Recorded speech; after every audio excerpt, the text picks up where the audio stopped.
When rape results in pregnancy, or when giving birth might cost the mother's life, few women would fail to consider as an alternative abortion.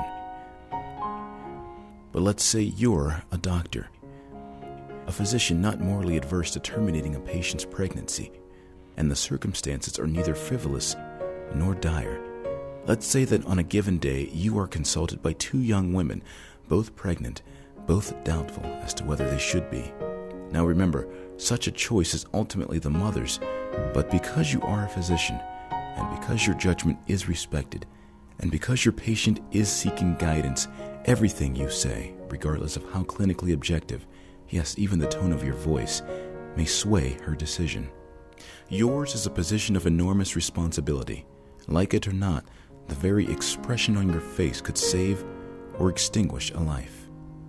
Your first expectant mother is Katerina.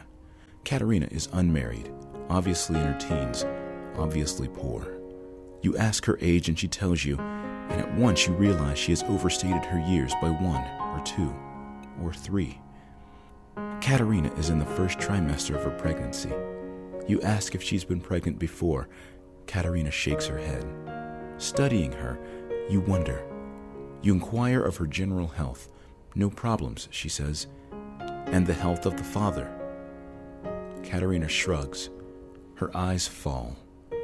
She has lost contact with the father of her unborn child. All she knows is he was 23, a lawyer or a notary or something like that.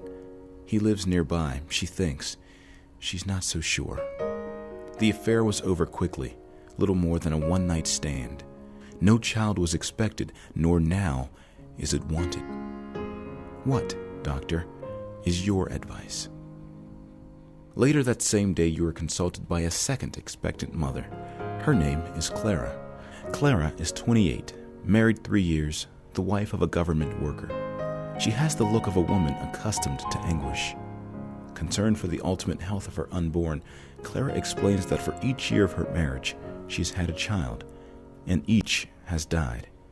The first within 31 months, the second within 16 months, the third within several days. Disease, you ask? Clara nods. She suspects that any future child would be equally susceptible. For you see, her husband is also her second cousin. Both Catholic, they received papal dispensation to marry, though now Clara questions their wisdom in asking permission. And there's something else. One of Clara's sisters is a hunchback. Another sister, the mother of a hunchback. Clara is in the first trimester of her 4th pregnancy. The odds are against the health of her child. Time is running out, and it is only later that you learn Clara's husband is not, as she said, her second cousin. He is her uncle.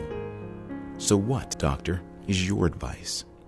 In addition to all immediate considerations, physical, moral, religious, the dilemma of whether to terminate a pregnancy is a philosophical question.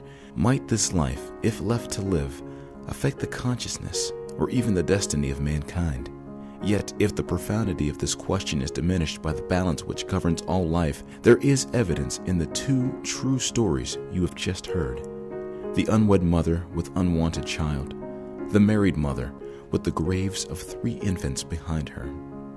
For if you, as the hypothetical physician, have opted in both cases for abortion, then you have respectfully denied the world the multifaceted genius of Leonardo da Vinci and spared humanity the terror of Adolf Hitler.